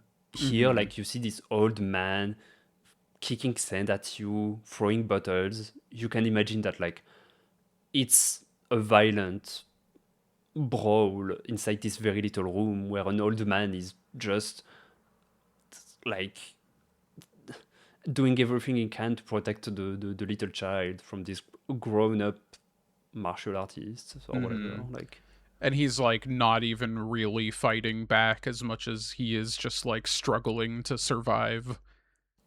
yeah. And it's made worse too cuz the visual of his sprite like progressively gets more and more beaten and like bloody and bruised as you go through the fight. But Buddy will intervene eventually. She will be Mhm. like she will get in front of Marty's sprite, and you beat on her too, and Yep. she spits blood, Mm-hmm. and eventually like she goes out, and Marty screams, "Why are you doing this?" And like at this point he doesn't even have the sunglasses anymore, and Marty without the sunglasses look like just this old man with the very very little eyes that looks Mm-hmm. clearly unwell and old and weak. And sad. Yeah. Yeah. So the fight ends. Brad, I don't remember what happens exactly, but you like kind of like wake up outside the cave. Um and you find that Buddy has taken the boat uh and fled to Rando's encampment. Like what I remember, like when I rewatched the walkthrough really recently, like what happened was that like once you finish the fight and you beat Marty, like Marty's like, "Brad, I've changed," and "Lisa, my baby, I'm sorry," Oh yeah. and Mm-hmm. then Brad just fires up a fireball, but before the impact, it flashes red, and he loses consciousness or something. Yeah. And yeah, he wakes up out at the other border of the island, and Buddy has left. If you Mm-hmm. come back inside the room, you can see Marty's remains. I mean, there's almost nothing left. It's just a burst of blood on the wall and the floor. And notably the joy that was on the floor is gone. Yeah, so the Buddy took it with her. And Mm-hmm. so Buddy took the boat, and you are stranded on that island. Or are you? Yep. Because what you then do is you. Wait. Okay. Just before, like, how? I mean, that to me that was the most powerful scene in the game. I mean, Yeah, for sure. I mean, there are other really great scenes, but like this one really whiplashed my ass. Mm-hmm. It's just this It's really strong moment that is another one that really drives home what the game is doing here. Just like the history between these people. Like, this is what I'm talking about when I was talking earlier about how, like, I care not for the lore. Like, I care for the interpersonal conflict between Brad and his family and what that means, and like the people that exist in the world. I don't fucking care about the Flash or whatever. And this is just this really powerful bit where we just get to experience that interpersonal conflict. it's interesting because I think you can parallel that a bit with Expedition 33 in the way that like Expedition 33 really works because it focuses on certain things and um, doesn't focus or explain certain other things. Mm-hmm. Um, if you've played Expedition 43, I'm sure you know what I'm talking about. Like, I don't need to get into spoilers, but I think that's an interesting comparison because, yeah, like the interpersonal relationship is what works the best in both games. Yeah. And this is why when people say they want a Expedition 33 sequel focused on the Dysandra family fighting the painters or the writers or whatever, I'm like, you people are fucking crazy. That would suck. But Hot take, but you know what? I kind of agree with it. um Oh, yeah. oh man. So and I think it's just it makes such a powerful statement with what you were talking about where no matter what you choose, Brad will opt to kill Marty. Yeah. Because you don't have a choice here. Brad doesn't even really have a choice here. He will do what his body and his subconscious will compel him to do. And here's the other thing too. Like, I think the reason why it is in worked really well for me, if it wasn't for Buddy being here and just Brad walking up on Martin the post-apocalyptic world, like I don't think it would have worked because, like, at least to me, walking up on my father after all this time in an unexpected place, I would avoid him, like try Mm-hmm. and get the fuck out of here or whatever, or just not engage with him. here what makes this scene works is that it's not just a stupid the way the way people write vengeance stories or whatever, and they imagine this sort of situation where the abused party finds the abuser and decides to take revenge on them, but like that's not how it goes in real life. Like everyone has it in them to just enact their feelings through violence or whatever. Mm-hmm. But here, like, and maybe Brad would have killed Marty if he had just found him on his own. But here, what really fucking works, is that Buddy is here. Buddy is here in the care of Marty, and that makes Brad freak the fuck out. Because the last person that, the last young child that Marty was in charge of, Lisa, killed herself. And Brad feels guilty about this happening. And he, of course, blames Marty for it also, not only himself. And this is what just wraps all of this moment really fucking well as a piece of storytelling. I think this happening now adds credit to your point that he would probably just avoid Marty if it weren't for Buddy's presence, because like clearly that's just what has happened. Like Brad has just opted to avoid Marty this whole time, and the fact that he's still alive is a surprise just because he's an old man in this apocalyptic scenario. Like, whereas if it was something where Brad would have just gone and killed him as revenge, like, that would have happened long ago. But clearly Brad opted to just avoid him this whole time. Damn, I didn't think of that. Mm-hmm. You're right. It's... Yeah.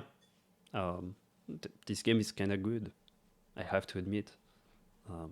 You're goddamn fucking right it is. So, adding to the drama, adding to the really emotional scene, Brad finds that the boat is gone. He has no way to travel across the sea, except the corpse of Tardy is still there. And so he drops him in the water and sits on his back as he floats towards Rando's island. And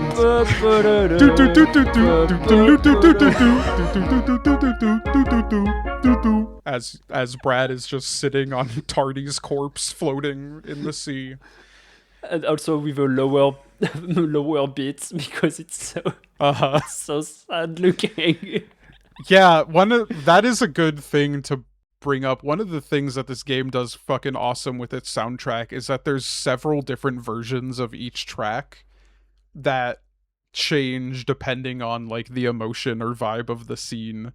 So there's there's like that upbeat track that has this kind of downer, like lower pitch version here. There's also a lot of themes that will play at like different speeds throughout the game that give it a different vibe, which was a thing in Lisa the First also, but it's used really well here.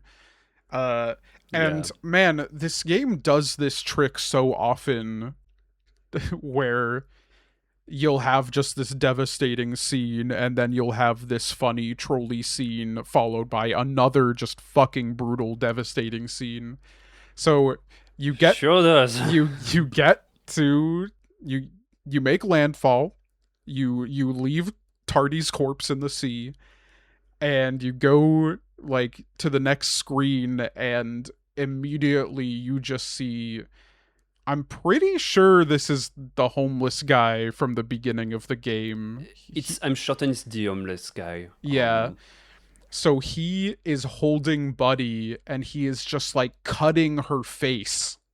Like he has with clothes. He has her like caressed like you would hold a baby, but the hand holding her head is just like scratching her face with his like sharp ass claws, like just like basically destroying the like top like left or right of her face. Yeah, and it looks like her eye is fucked at this point. Yeah, and it's like I don't know if he's doing this because of like a uh like the way that people like drug addicts will like scratch kind of compulsively, but I also kind of interpret this as him like marking her as her property or as his property. I don't know if That's what he explicitly says. Oh, he does? Okay. Yeah. He says everyone will know she is mine. Oh, yeah, okay. And when you kill him, he's like, I'm leaving my mark on history. Like, and the other reason why I'm convinced it's the homeless veteran guy or whatever, it's because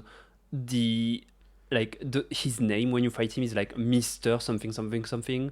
Right. And to me that's like Brad remembering him as this guy, and since he knew him as a kid, it's like this kind of thing where you call Mr. whatever adult there is. Yeah. And so to him, this guy was always Mr. Something something. Yeah. That scene is fucked. Brutal fucking But scene. what happens afterward is somehow worse. Oh, it's only gonna get worse from here. There's Oh, yeah. there's no light from now on that I can remember. No, there isn't.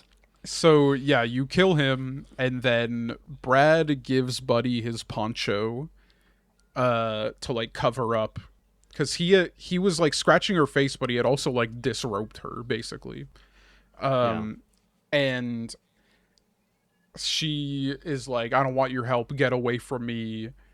And then they're talking about Marty, and she says, I wrote this quote down, I know he was a better father to me in a few days than you ever were. Yeah. Devastating.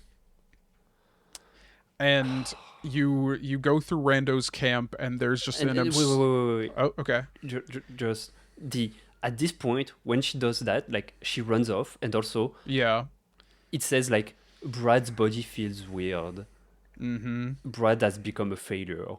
Up until that point, Brad's quote-unquote class was a nobody, but here, like, he has become a failure. And also, he doesn't have his poncho, so he's just a bald man with naked torso, and, like, he looks quite pathetic at this point. Yeah, and depending on your choices, one or no arms, possibly. Yeah.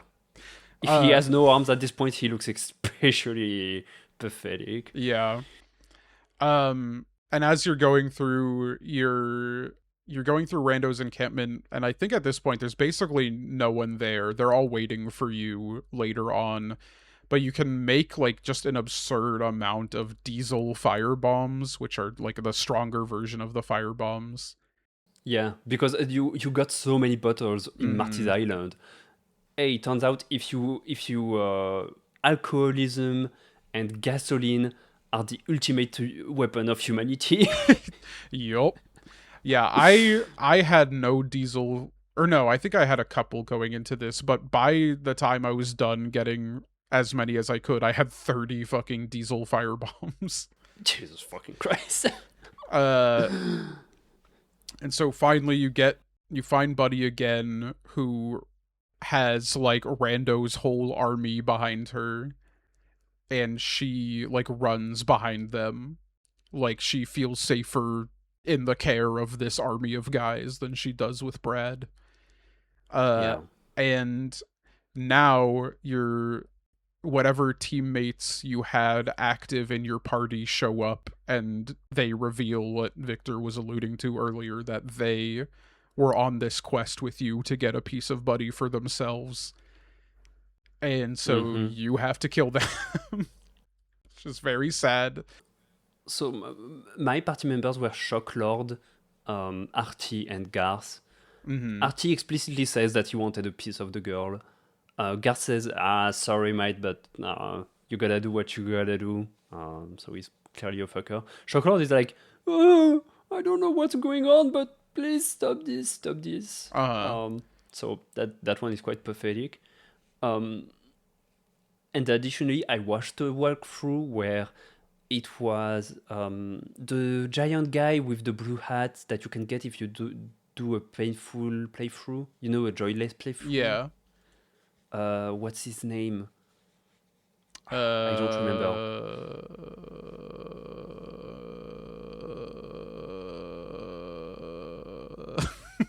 I don't remember Okay. either. So this guy, he says in the walkthrough, like, he says something really powerful. He says that, like, Brad, this girl isn't yours. She now belongs to the world. A man, like, he says something along the line that like, man should prioritize his fellow people, not himself. Mm-hmm. Like, and there's also the rooster guy, that says, "I'm gonna give it straight to you, Bradley. You shouldn't have this. You shouldn't have this girl. She's not your property." So like, some party members can have legitimate reason to oppose you, especially if you did a joyless playthrough. Yeah, What was your party member? What were my your party members? my party for basically the whole second half of the game was Jack, Percy, and Queen Roger. Mm. I don't remember exactly what they said, but Jack and Percy will basically say the same shit of like one of them wants a piece of her and the other is scared and confused. I don't. Queen Roger, yeah. Okay. I feel like Queen Roger said a similar thing to his name's Ajit, uh, of like that Buddy isn't your property, but that's probably me talking out of my ass because I don't buy that Queen Roger would want Buddy in that way, but but I don't know. I'd I mean, I'd have to find out some other way. yeah.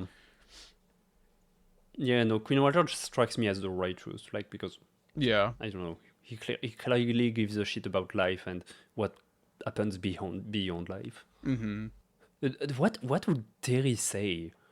I'm curious because of the campfire scene I sent you. Yeah, I don't know. I mean, Terry reads to me as like a very wholesome guy for sure.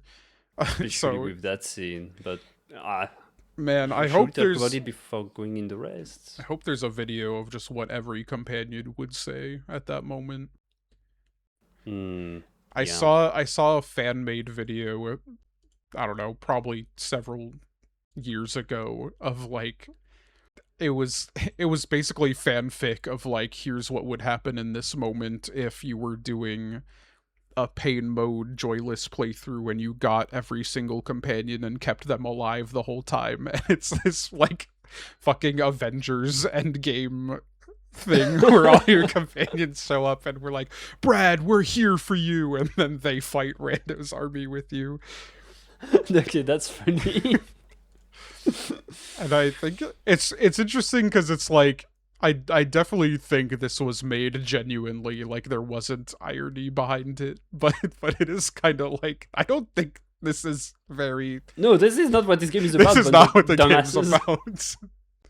But I do like the theoretical possibility of being a good guy and having a lot of friends that support you. Because talking about this army, like, up until now, we fought at most like 5 guys at a time or something. Uh-huh. This, like, the game needs to scroll the screen to show you all the guys there is, and it's not like one guy then one guy then one guy. You can see that they're stacked, they're massed together, Yeah. and it's a lot of them. Again, to my previous point before, like, they all, like, there are a bit of guys that have basically the same armor and same weapons, but most of them are unique. And once the fight starts, when you scroll through them or like you select which one to attack, like, they all have different names, but you will never hear them talk or whatever outside of this fight. And I like it. It's a really nice touch to again make you think that, like, these are lots and lots of guys, but it's not a mass of nameless enemies that are blocking your way. They're all people that belong to this group. And so you, after you defeat your party members, before the fight starts, Rando for the first time speaks to Buddy. Not just to Buddy in general, but like in general, he speaks for the first time. And his text is all quivering, like he keeps butting on words and stuff. Mm-hmm. And he tells Buddy basically like, "Don't worry, you're safe. I know you're strong," something along those lines. You're very brave, and like it was really like it felt like words like that he wanted to say himself. Mm-hmm. And his men basically react like, "Damn, that's the first time I hear Rando's voice. He sounds He so sounds so weak." weak. I love this too because I can't remember if it's even said explicitly or not, but just how I remember this scene is that it's very specifically when Rando sees Buddy's face and how it's now become like cut up and disfigured, Yes, which he says like, "It's what's in on the inside that matters. yeah, Do not worry, it's just a face." which you will learn pretty soon that hits home for Rando. Yeah. And so Rando encounters Brad and you get this he has some dialogue that essentially ends with like, "You don't need to die today." He's trying to get Brad to back off. It's not even Brando that talks to him, you know. It's like his guys. Oh Like his yeah. guys are like, "Be real here. You don't stand a chance." Yeah. Like, hold on, I remember the words specifically and I love them. It's like, Me too. That's what I was gonna say. sure, okay, go ahead. You were first. Fuck it. And Brad, yeah, because I wrote them down because they're very impactful. "No, you don't understand. I've been dead for 35 years. Today is the day I live."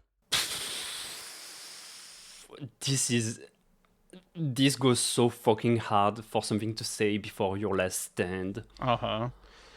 Very taken me back to like Cowboy Bebop. Yeah. Spike says like the Yeah. same shit where he's like, "I'm not going there to die. I'm going there to find out if I was ever alive." Yeah. Like in Brad's case, it's like he says a lot, "You don't understand," but I think it works in the sense that like whether it's his own companions or whatever, he's always like, "No, you don't understand. I have to do this." And you know, he's trying to reason or whatever. Sometimes he will say stuff to Buddy like, "You don't understand. Like this man will just want to control you or whatever." But him repeating the same lines over and over again really reinforces that this character is just deeply traumatized. Like, it is a physical need for him to do the things he's doing. This isn't something he has actual agency over, despite him pretending otherwise. It's really at this point, you know, throughout all the first part of the gameplay, I wasn't feeling Brad personally anymore because it's like I could tell that what was going on was an ego thing or whatever, and I didn't really had moments of connections with my side characters and stuff. But once you hit that scene with encountering Marty, and then this is when like my opinion of what Brad went from like unsympathetic to like, oh, this character is very pathetic and miserable, but ultimately sympathetic. Yeah, I mean, I think like it goes back to what I want to say Rick said to him earlier, where he's like, "We were all beaten, fucked up kids, but I got back on my feet and you stayed down." Yeah. And so Brad has just been down that whole time, and this is the first time really like he's finally been given the opportunity to fulfill the masculine urge to die in battle. Yeah. Fulfill the masculine urge to die in battle. And like, yeah, that's what it is. Like, he, in a way, if he could have fought an army to make Lisa not kill herself back then, he would have done it, and this is his chance. He will literally fight a whole army to save quote unquote Buddy. And he does.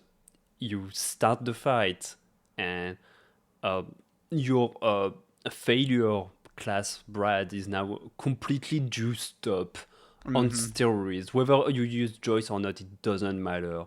you take no damage, you do burning head slides, burning drop kicks, burning flames. You throw diesel firebombs endlessly. And the way this fight works is like Victor said, like usually you're fighting at most like 5 enemies at a time. In this one I want to say it's like 7 or 8 on screen at a time, and once you kill all of those, another wave of 7 or 8 enemies appears, and you just do that over and over. And what really works at this moment is that despite doing waves of enemies, something is changing between each wave. The soundtrack is getting more fucked up. Your Brad, like your icon, despite being full life, like he is getting more fucked up. Yeah, he's Between getting more each wave, fucked up. Eventually he'll like start crying. the soldiers like will comment between each wave. They will be like, how the fuck is he still alive? He's a monster. And among your skills, as you said, you will get the option of crying. Of like, it's like you need to cry. Like when you go on the attack description, it's like, oh, you need to cry. And But that gets you SP for some reason. Yeah, but even if you're not using that, his sprite is crying in the corner. Yes. And then after one more wave, you will get the option to wail. Like, it hurts too much, you need to scream. And if you wail, everyone around can get feared, which is something that usually Joy Mutants do. And that wail sounds awful. Yeah, It's really like it's a growl. It's a like it's not a scream. It sounds like pain itself. And eventually you get through the whole army. Brad emerges from just a pile of gore, essentially. There's like barely any body parts that are still completely intact. It's just fucking gory. He's covered in arrows and blood, and he's including in the head. Yeah. Like it's not just he has his back is full of arrows or whatever. No, it's his head too. Like, yeah, he barely looks human. He looks like a zombie. And he's like walking like one. He's stumbling towards Buddy, barely able to move forward, and she like steps behind Rando, who refers to Brad for the first time as Master Armstrong. Yeah. And he begs him not to fight, but you gotta fight Rando. Rando does the JoJo, or I guess more like Fist of the North Star thing of like dropping his very like badass robe to show that his naked torso and pants underneath, because he's a martial artist too, and he uses the Armstrong style too. Yep. And Rando is cool as fuck. I fucking love Rando. So, like, at this point, I mean, it will be made explicit, but at this point, if you're just paying attention, you realize that Rando is that kid who keeps appearing in the flashbacks, who wants to join Brad's dojo, as well as the one whose face gets fucked up, which you can see, because throughout the fight, his mask will start cracking, eventually breaking, like, entirely, and you can see that he has, like, this disfigured face. And when you beat him, he like thanks you for everything. Yeah, like it's one of the like he's like, you really are the best, thank you for everything. Like the fact that this character has the strength to say that despite like failing at his goal. Like, and I also want to point out, just his face looks really, really fucked up. Like it's not a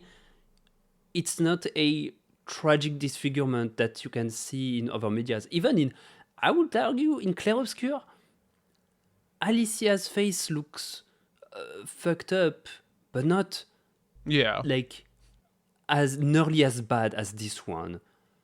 Like, this one looks inhuman, honestly, genuinely inhuman. And it feels so bad because clearly he is like the most wholesome person in this whole fucked up world. He's, I mean, I don't like the term, but he is the most human. Yeah, definitely.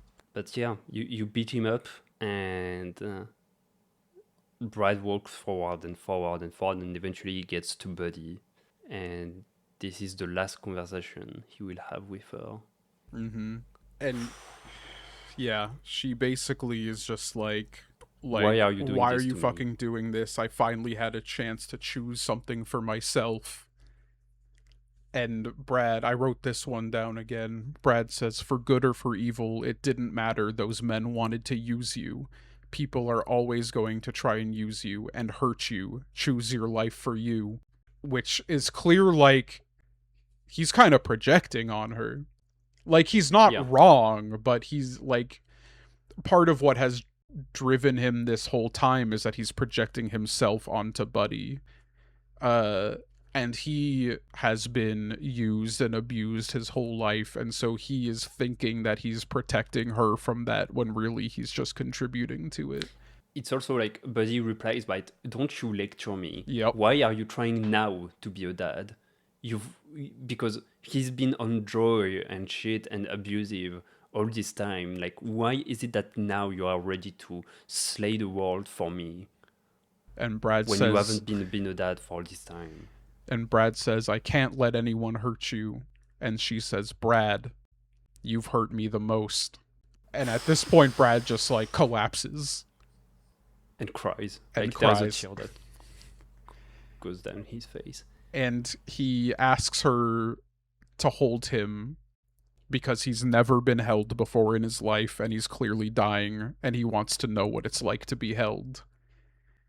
And at this point, your control switches to Buddy and you get the final choice of the game, whether you hug Brad or not. What did What you choose? I want to know what you chose first because I Okay. have a story to tell. Okay, I chose to hug him. Okay.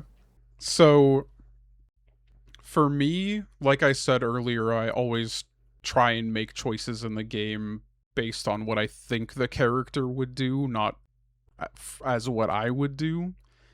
So I've always wanted to hug Brad. Me, Jacob, wants to give Brad a hug, but historically I've never felt like Buddy would in this moment. So, this is like my fourth playthrough of the game. All three other playthroughs have never hugged Brad, but this time I want to some things have changed for me since the last time I played this game. Um so I won't get like wholly into the history or whatever, but basically when I was a kid around Buddy's age, I I needed someone in my life looking out for me. And I didn't really have that. Um I became a victim of the troubled teen industry. There's a lot of things you can look up. I'll shout them out. I'll put them in the description or whatever. There's like a podcast called The Lost Kids that's really good. That kind of talks about this. I haven't seen it, but in some Paris Hilton documentary, they cover it because she was also a victim of the troubled teen industry. Um, but yeah, essentially from the ages of 14 to 16, I was shanghaied upstate to the nitwit school, and which is a fucking Always Sunny quote. But yeah, basically, I needed someone there for me when I was a young teen, and I didn't have that, and it led to the worst place I could have possibly been, uh, for a significant chunk of my life at that point. Um, and so recently, in the last year or so, I've always wanted to do something that could change that reality for someone. When I was younger, I thought that would be being a therapist, but like I don't have the fucking drive to go to school for 20 years to become a therapist or a psychiatrist or a psychologist or whatever. I just don't have that in me. I also, because of this, experience have a very hard time engaging with therapy, like, you know, whatever. I've been hurt by too many therapists in my life to engage Fuck. with that. Uh and recently my fiance graduated from school to become a teacher. And this is over a year ago. But like since the last time I've played this game, it's happened. And the way she talks about it and talks about like her education and child development, it kind of like sparked something in me where like I was like, huh, if one of my fucking teachers in 7th grade was looking out for me, things could have been different. If a single one of them was. Yeah. And so now I find myself in school again, getting my child development degree, trying to become a teacher so that I can be there, even if it's just for one fucking kid. And there's more things too. There's that. There's there's not a lot of male role models in school. Teaching is a very like female dominated demographic. And so I don't think there's a problem with that as much as like some boys will only look up to men. And so Yeah. it would be good if there were more male figures in the schooling environment. Uh and so, I want to contribute to that. A lot of boys these days are falling into algorithms online of men like Andrew Tate and whatever who just want to feed them like misogynistic crap to build their ego, and then they fall into that rabbit hole. And I could be there to be like, no, these people are stupid, like here's why. I could be a defense against that.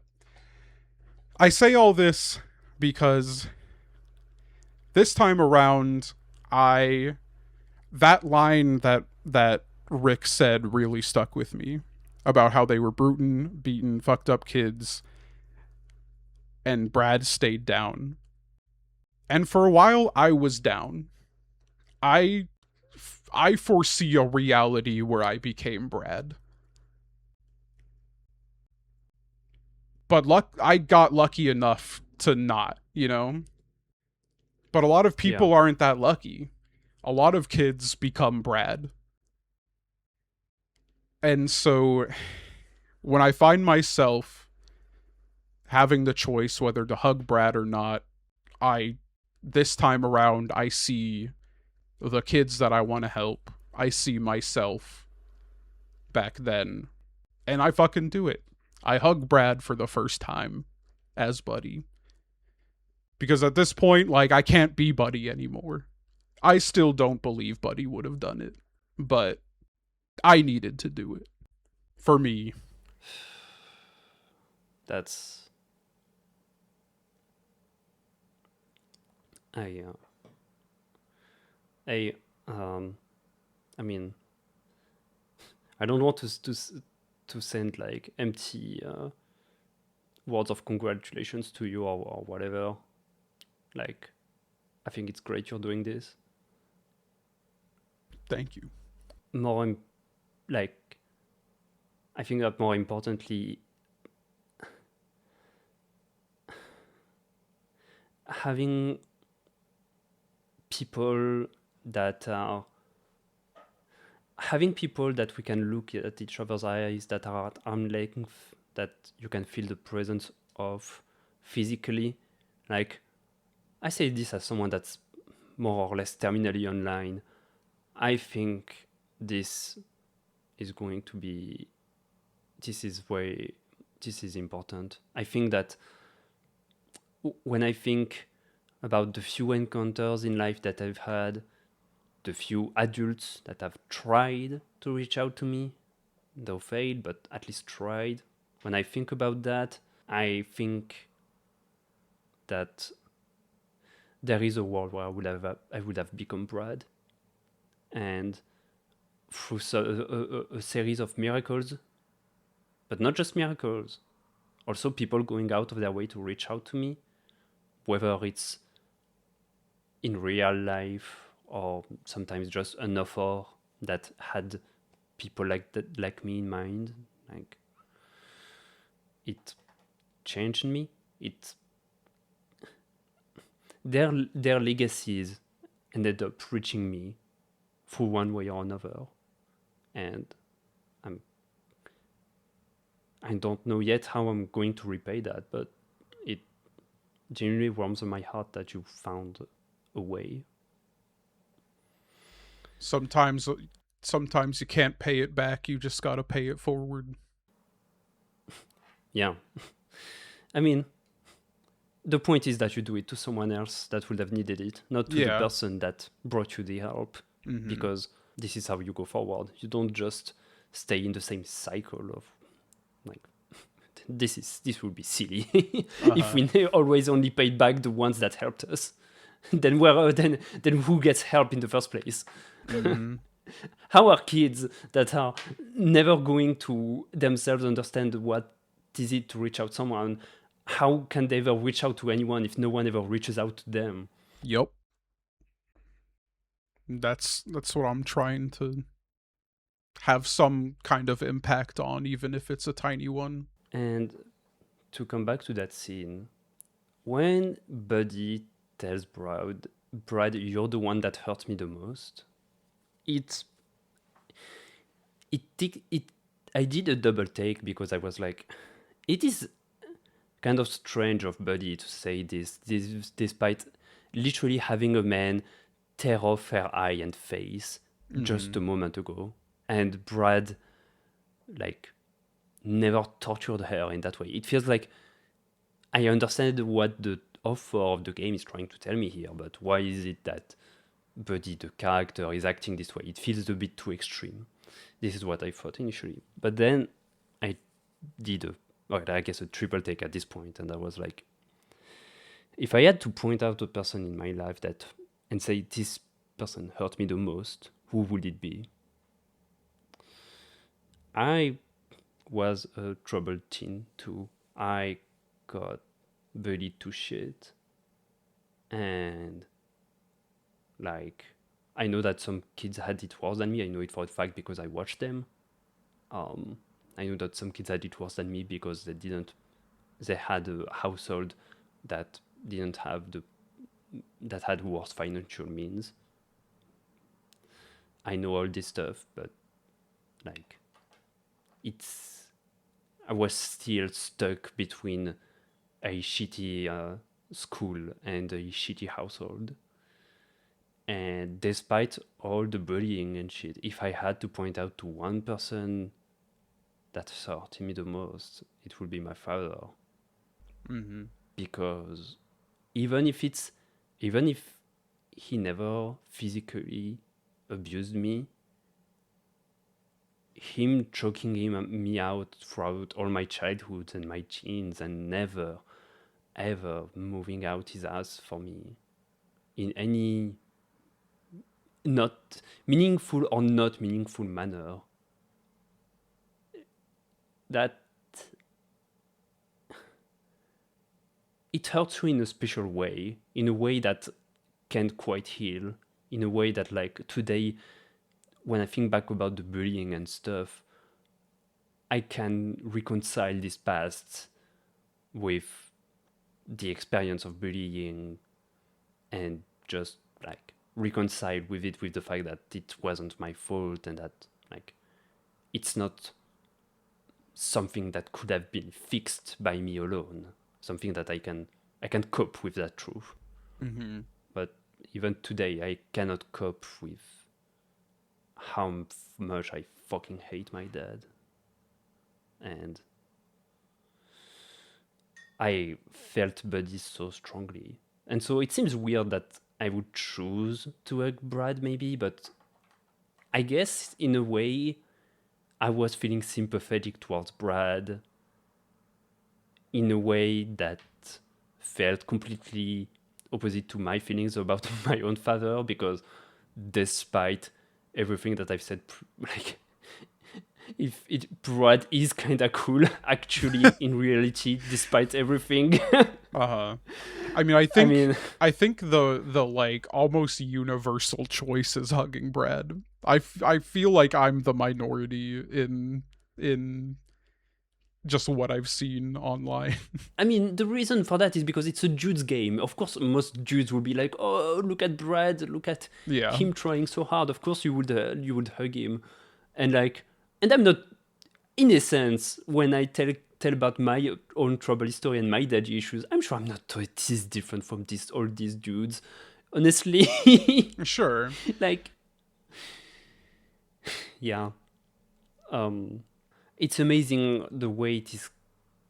Like, when we did The Gods Will Be Watching, we talked about how it's a very dude's game because of all the white savior thing. And this game really touches on the troubled teens aspect of the dude's culture, I think, of the white dude's culture on the internet. And it feels in a way that feels infinitely more inspiring and interesting than games like The Last of Us or Gods Will Be not Gods Will Be Watching, of Gods of War Uh-huh. and all those. Like, this really sad, painful, genuinely. Like it's. I think what is the most valuable thing about it is kind of the same thing you said about, like, some kids will only listen to men. It's like this game recognizes and fully coped with masculinity, like talking about masculinity, and is going with it with such a honest and powerful take, and such a painful take. Like, and we will, like, I can rant about this for hours, but there are things in Lisa the Joyful that will just fucking reinforce that even further with some writing. But yeah, Brad just says, like, "Buddy, did I do the right thing?" and falls flat on the ground unceremoniously, and it cuts to credits. Yep. Whew. And as the credits are rolling, there are messages that start appearing on screen like, "Eat her, it's your fault, wake up, buddy, buddy, buddy." And we flash to back to the game from credits. Brad has mutated into a joy mutant at this point, and you control him as he very slowly crawls his way towards Buddy. And when you finally get to her, she is resting in the poncho he gave her, like using it as a blanket. And he calls her Lisa, and then the screen cuts back to black. And you can hear the little whistle thing that Buzzo would do, like anytime he showed up, and it's over, and you get the real credits. Yeah. I expected like, Brad becoming a mutant. Like, it feels like that's what all the droid up thing led to. I expected him to look more fucked up. No, it's really just, he is like the saddest joy mutant because it's just kind of like him still. It's kind of like him still, just way more fat, and he can only move forward with his legs. Yep. And after the real credits, we get another after credits scene.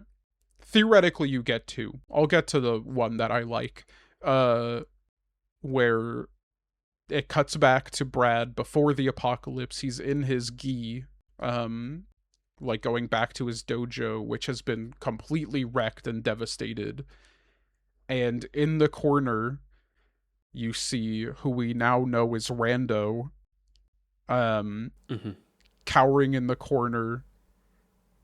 And Brad reaches out to him. We learn his real name is Dusty. Well, his real name is Dustin, but he calls him Dusty.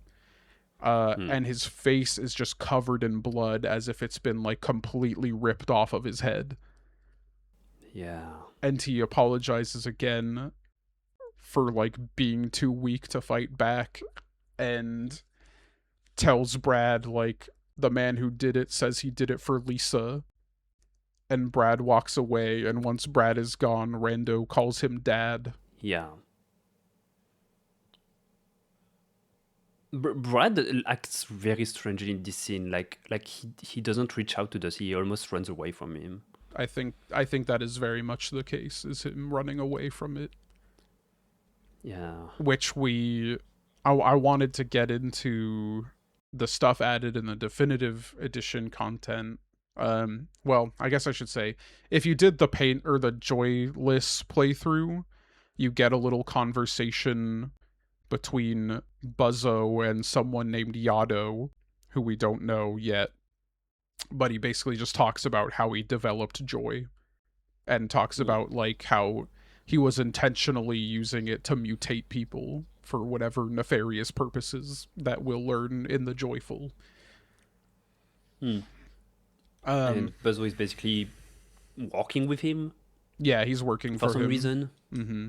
When I saw the cinematic, I wasn't sure who it was that did all this to Dusty and stuff. And honestly, when I finished the Joyful, I wasn't sure either. But now I guess it was Buzzo. Oh, it was definitely Buzzo. I think he's called Buzzo because he used a buzz saw to cut fucking Rando's face off. Oh, fuck. Okay. I wasn't sure because those two characters afterwards never have an interaction together. And so I was like, it would be weird if it was Buzzo, but yeah, okay. Well, he says that the guy who did it said that he did it for Lisa, and we find out later in the Joyful that Buzzo was like in love with Lisa. But we agree, Buzzo is also the other kid from Brad's dojo, right? Yeah. Right, because there are two blonde dudes in Brad's dojo. There's Dusty, who has a very distinct face, and there's Bernard, which will then be referred to as Buzzo. Mm-hmm. And I mean, we'll get to it when we get to it, but like, yeah, that's okay. Yeah, it makes sense. And for a while, I was like, why is it that that Buzzo, like this little kid, has something to do with Lisa? Because he seemed too young.